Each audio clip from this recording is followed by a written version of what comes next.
Hello les amis, je vous retrouve pour une nouvelle vidéo sur le basket en NBA. Et cette nuit, les Orlando Magic ont explosé les Cleveland Cavaliers 121 à 83 plus 38. Et donc, c'était le match 3 de cette série du premier tour des playoffs à l'Est qui voyait opposer donc le quatrième au cinquième de l'Est. Et donc Cleveland menait 2 victoires à 0 et grâce à cette victoire, les Magic reviennent à 2 victoires à 1. Donc on va revenir sur les stats en détail de cette rencontre pour les équipes et pour les joueurs, voir un petit peu le scénario et le déroulement de ce match. Alors, dans cette rencontre, au premier quart-temps, les Magic menaient déjà 31 à 21 face aux Cleveland Cavaliers. Il y avait déjà un écart de 10 points. Deuxième quart-temps, 30-24, plus 6 à nouveau, donc ça faisait plus 16 à la mi-temps. Troisième carton, 35 à 16, plus 19 dans le carton, et puis ça fait plus 35 au score, et quatrième carton gagné 25-22, même avec les remplaçants, ce qui finit, ils finissent avec un plus 38.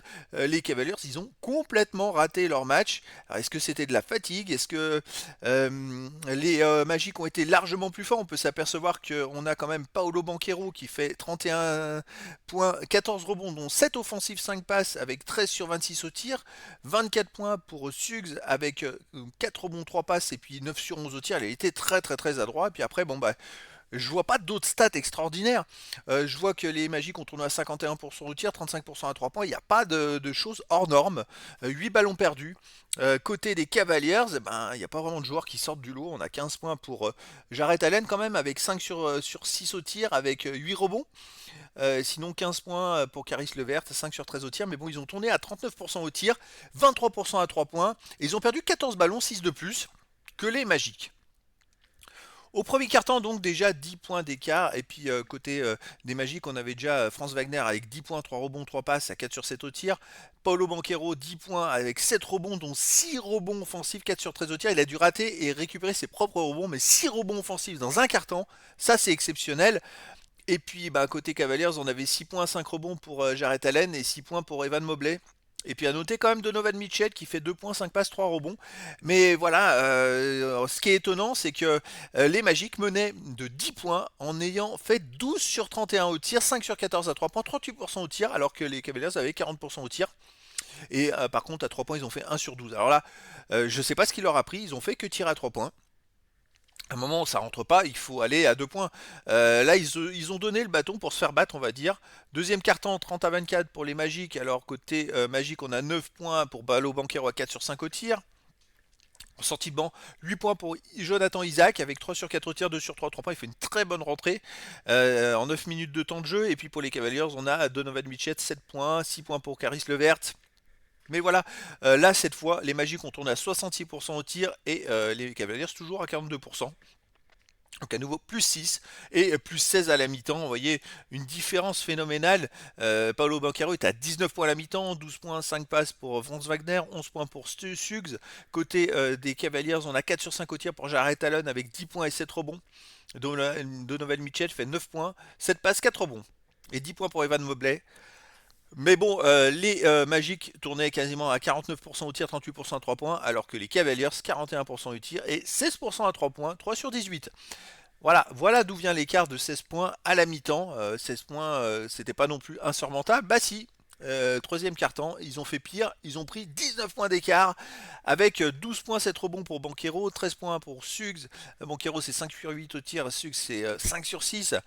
Les deux joueurs qui ont surperformé dans ce carton. Côté des Cavaliers, on a 5 points pour Jarrett Allen qui est à 100%, mais je crois qu'il y avait lui qui surnageait dans son équipe.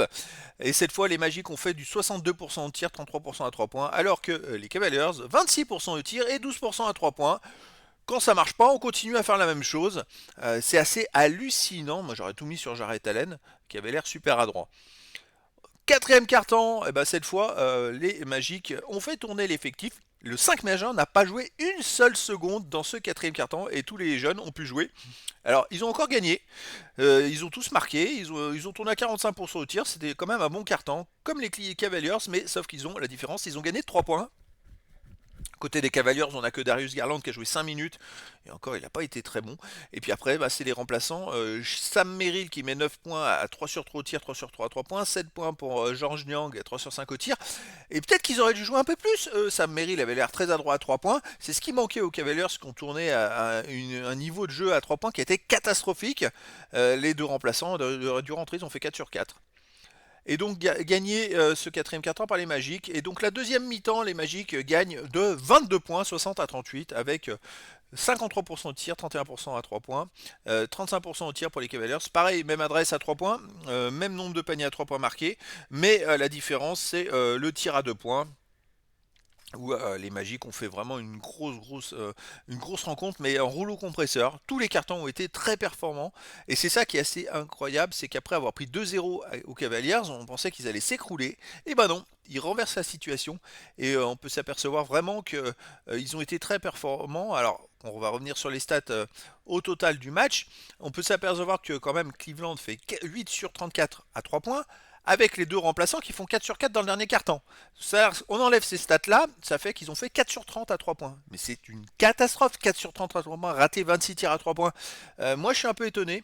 C'est dommage qu'ils aient pas fait jouer plus ces deux remplaçants qui avaient l'air plutôt motivés. Voilà, il y en a, il fait finalement, à la fin du match, il fait 3 sur 4, l'autre 1 sur 2. C'était peut-être la solution, les remplaçants pour marquer à 3 points. Après, ça suffirait pas pour combler quand même 38 points. Mais en tout cas, il va falloir qu'ils se réveillent, sinon il va y avoir un 2-2 très rapide entre les deux équipes. Et puis surtout, ben, Orlando a pris de la confiance avec cette rencontre. Donc voilà les amis, je vous donne rendez-vous au prochain match qui va se jouer à nouveau à Orlando. Et ça va être très intéressant de voir est-ce que les Cleveland Cavaliers vont se ressaisir, est-ce que les Magic vont enfoncer le clou et revenir à 2-2 dans la série. Mais écoutez, c'était la présentation du match en détail. Orlando Magic, Cleveland Cavaliers, le match 3 de la série, le premier tour des playoffs de l'Est. Et donc les Magic ont gagné 121 à 83 face aux Cavaliers. Voilà les amis, je vous dis à très bientôt pour une nouvelle vidéo.